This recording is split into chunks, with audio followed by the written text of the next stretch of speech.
आप सभी लोगों का आज के यूट्यूब चैनल में हार्दिक अभिनंदन व स्वागत है। आज आप लोगों को एक छात्र जीवन के संबंध में कुछ वीडियो के माध्यम से जानकारी दी जाएंगी। उन्हें आप लोग समझने की कोशिश करेंगे कि एक विद्यार्थी होता है, क्योंकि आपने देखा होगा कि बचपन से एक साथ में अनेक बच्चे गांव के पढ़ने के लिए जाते हैं, लेकिन जब कक्षा 5 पास होते हैं उसके बाद में जब 6 में एडमिशन होता है तो धीरे धीरे संख्या कम होती चली जाती है। जब 8वां पास करते हैं तो उससे हमें उम्मीद है कि 25% संख्या लेस हो जाती है। जस्ट उसके बाद में जब बच्चा हाई स्कूल में पहुंचता है तो 50% हो जाता है, जब एनसी में बच्चे ने एडमिशन लिया था। तो इसके क्या रीज़न हैं, आज इनके बारे में हम थोड़ा डिस्कस करते हैं। देखिए, सबसे पहले विद्यार्थी जीवन में या विद्यार्थी जीवन को अनुशासित व सुचारू रूप से आगे प्रगति की ओर बढ़ाने के लिए किन किन चीज़ों का योगदान होना चाहिए। तो सबसे पहले जो है, आप देखते हो या आप लोग ग्रामीण या कहीं क्षेत्र से आते हो तो सबसे पहले जो है फैमिली का बहुत बड़ा योगदान होता है।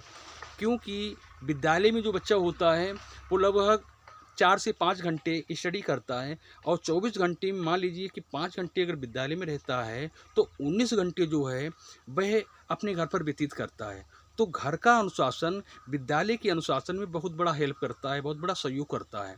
तो सबसे पहले कुछ हम बेसिक चीज़ें जानेंगे कि विद्यार्थी जीवन में या विद्यार्थी के लिए आगे बढ़ने के लिए क्या क्या चीज़ें ज़रूरत पड़ती हैं। तो सबसे पहले विद्यार्थी के लिए, यानी सबसे पहले हमने ये समझ लिया कि हमारा ये शिक्षा ही एक ऐसा रथ है, इसमें 3 चीज़ों की ज़रूरत होती है। सबसे पहले हमारे लिए जो है, एक तो शिक्षार्थी तो होना ज़रूरी है, जिसे विद्यार्थी भी कह सकते हैं, शिक्षार्थी।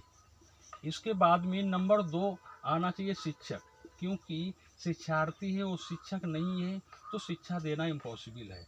अगर शिक्षार्थी भी है और शिक्षक भी है, इसके बाद में अगर पाठ्यक्रम नहीं है, मतलब पुस्तकें नहीं हैं, पाठ्यक्रम, तो पाठ्यक्रम होना बहुत ज़रूरी है। कभी कभी देखा जाता है कि बच्चा विद्यालय में पढ़ने के लिए आता है, लेकिन उसके पास में पर्याप्त किताबें नहीं होती हैं, और वो धीरे धीरे क्या होता है, समय गुजरता चला जाता है और उन्हीं विषयों में वो बच्चा कमज़ोर हो जाता है।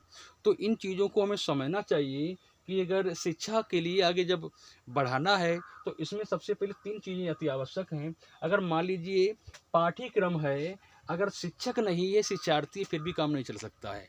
तो इनमें कहने का मतलब ये है कि किसी एक के अभाव में हम शिक्षा का जो शिक्षा रूपी रथ है इसे आगे नहीं बढ़ा सकते हैं।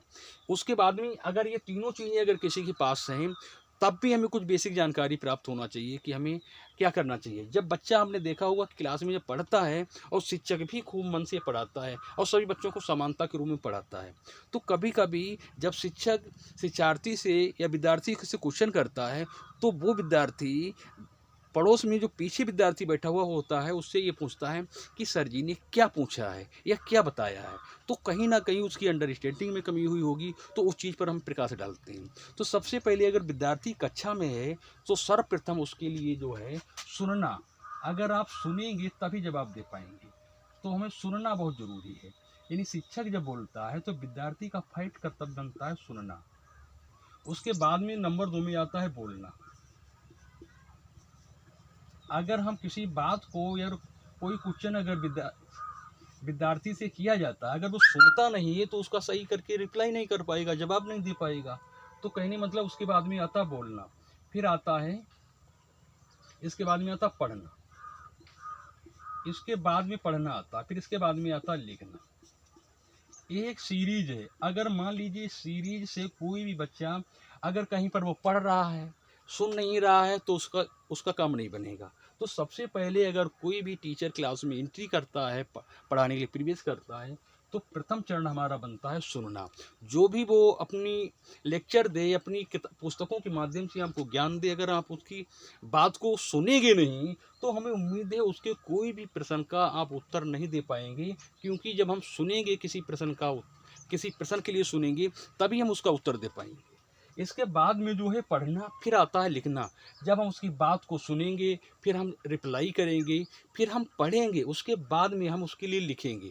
तो कहने मतलब ये है कि शिक्षा को आगे आगे बढ़ाने के लिए हमें इन बेसिक चीज़ों पर अगर नॉलेज या जानकारी नहीं होती है तो हमारा शिक्षा का जो लेवल है उस पर इम्प्रूव नहीं होता है, उस पर सुधार नहीं होता है। तो हमें इन चीज़ों को समझना चाहिए और दूसरों को भी समझाने का प्रयास करना चाहिए, क्योंकि स्टूडेंट लाइफ में इन चीज़ों का बड़ा अहम रोल होता है। अगर यहाँ से अगर कोई एक कड़ी कमज़ोर हो जाती है तो समझो हमारा पूरा विद्यार्थी जीवन ही कमज़ोर रह जाता है। तो हमें जो है अधिकांश विद्यार्थियों को मोटिवेशन करना चाहिए और इसी माध्यम से शिक्षा को देना चाहिए, जिससे आगामी जो है विद्यार्थी के लिए अपने जीवन में कोई भी किसी भी प्रकार की कमी नहीं होना चाहिए। बस इतना ही। जय हिंद, जय भारत।